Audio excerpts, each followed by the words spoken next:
Hi folks, and welcome to my recruitment video for Grand Tactician Civil War. If you are a fan of grand strategy games or even the Total War series, then you might like this. It's kind of a cross between the Total War series of tactical battles and Hearts of Iron 4's grand campaign strategy, all based, of course, on the American Civil War, one of my favourite periods of history. And this is your opportunity to feature as an officer in this playthrough with a full career, be it good or bad, as part of the Confederate Army. We're doing a Confederate playthrough first, but do listen up. I've got to create the officer profiles before we start the campaign, which will be starting in about a week or so. So do pay attention. There's a little form to fill in the comment section under this video, and I'll explain it all. But firstly, for those of you who've never seen this game, what is Grand Tactician Civil War? Well, I mentioned it was like a cross between Total War games and Hearts of Iron 4. It doesn't do either side of those games quite as well as those games do those games, but it's still okay. It's a bit janky. I'm playing with an AOM mod on here, which is recognized as the best mod for the game because the game does need some work, but I love the American Civil War period of history, and there's very few games that you can get nowadays that are still good for it, so we're going to give this one a go. Basically, we recruit our armies, we try to control the map, we fight the battles as well, and every officer in the game has a career that is followed from the start of the game all the way to the end, if they survive that long without being wounded, without being killed, without being taken prisoner, or even without being disgraced as well. And on top of the battles, we can control the economy and the building projects of the nation. So it really does feel like we are fighting the entire war, and we are responsible for the strategy behind it, rather than just fighting a series of battles like we did in Civil War Ultimate General. Okay, so this is the fun bit and the important bit, so pay attention. Here's where we're going to create your profiles in the game as we go. So fill in the little form down below, but I'll give you an example as we get going. So the most important thing is obviously to pick your name. You can do a first name, last name officer, but I think it'll be easier if we just use our YouTube usernames. Then we can keep track of where everyone is. It'll be easier to find, and other people watching can comment with you and maybe give you a little bit of gentle, friendly ribbing when your officer in the game doesn't do so well. So we're just going to go. In fact, I'm going to make a bit of an exception here, and we're going to suggest that, because I'm going to put myself in the game as well, we pretend we've all got first names beginning with A. Then I can search the officer register alphabetically, and it gives me more of a chance of finding the characters, because there are a lot of officers in this game, and this is how janky this game is. Even when you search for it alphabetically, it doesn't always show them in alphabetical order. So if we've got a lot of you guys in the game, it's going to take a little bit of effort to find you all, but find you all I will, and put you in command of various brigades or artillery batteries or whatever you want. We'll get to that bit in a minute. So we're creating our character's name. I will pick a random portrait for all of us, and you can pick a frame and things like that. That's okay. That doesn't really matter. If you've got a preference over whether you have a beard or not, then you can leave that in the comments as well, but it's not too important. The next thing we have to choose is whether we are a professional soldier with previous training and experience, or a volunteer at the start. Well, now, volunteers can have previous experience as well. We'll get onto that in the next step. However, professional soldiers, here's the difference. These are professional officers with West Point training. So you will start choosing to be either an infantry, cavalry, or an artillery officer. Now, this does not necessarily mean you will be in charge of one of those units. You probably will be if you're an artillery one, but you do not have to be. And certainly once you've been promoted, you may be in charge of a brigade, a division, a corps, or even an army if your career takes you that far. So you will not stick with that unit throughout the course of the war, possibly, depending on how things go. So you need to choose, first of all, whether you're a professional or whether you're a volunteer at the start of the war. And volunteers are a bit different. They don't have the military training background. They are still officers. They come from, I don't know, maybe they're lawyers, teachers, just educated people in society who were elected to be officers of units at the start of the war as volunteer officers. It happened as well as because there was a shortage of professional soldiers, of course. So important things here. If you choose to be a professional, you need to let me know what branch of the army that you wanted to be in. Infantry, cavalry, artillery, or an engineer. Now, engineering officers in the game, they help construct fortifications faster and other improvements faster, and also they're supposed to be better at assaulting fortifications. I don't know how the game mechanics work on that, but that's the gist. So if you want to be an engineer, you're more than welcome to be. They're actually, I think, quite useful in the game.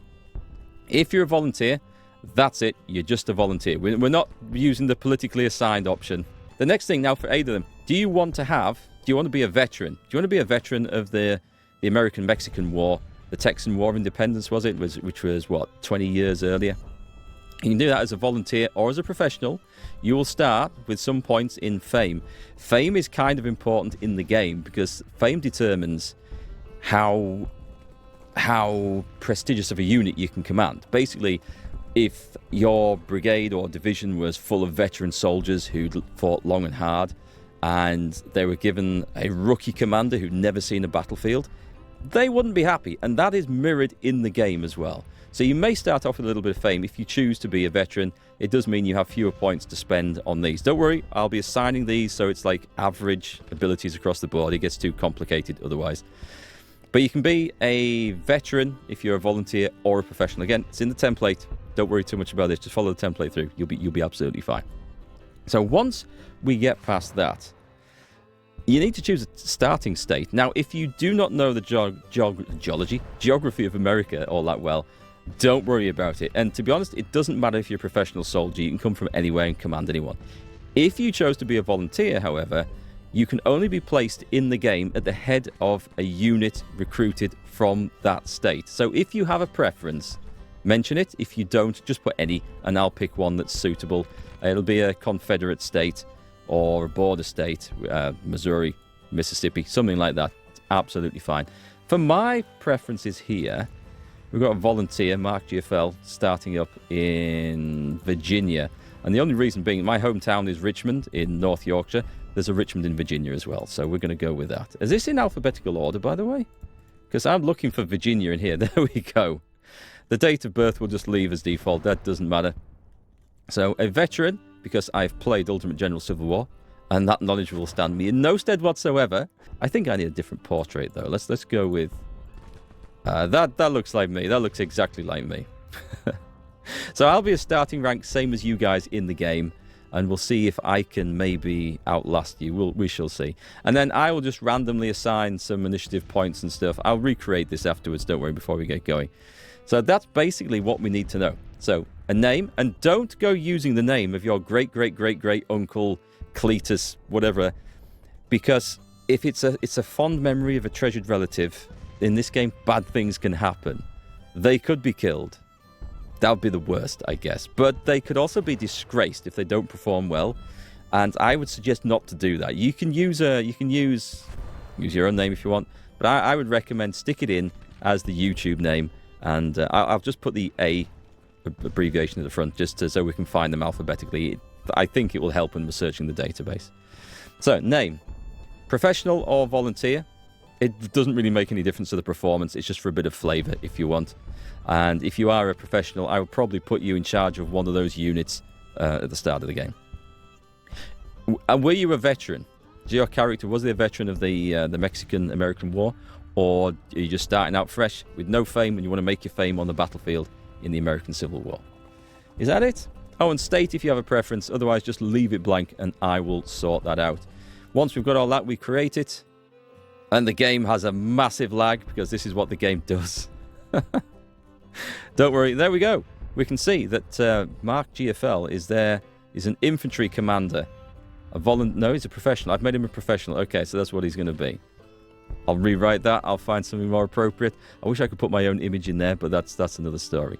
So anyway, fill out the forms. Let's have a roster of amazing officers who are going to win the war for me, and then we'll jump into a campaign and see how it goes. If anyone's left standing by the end of the war, I will be impressed. But let's see where you guys can rise to the ranks of. Now, this game, it is a bit rough around the edges. Do not expect a smooth experience like Ultimate General Civil War, but do expect much more control over the map and the strategy and the economy and all sorts of really cool features that game didn't have. This is a proper campaign from start to finish.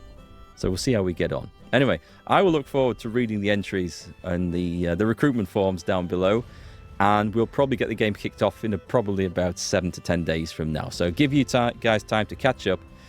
If you know anyone who's into these sort of games, ask them if they want to be an officer in here. If you've got any friends or family, ask them. They can watch, see how they do, and we'll have some fun for as long as the game can hold up. All right, folks, get those forms filled in, and I will see you in July of 1861 where we will fight for our independence from the United States of America.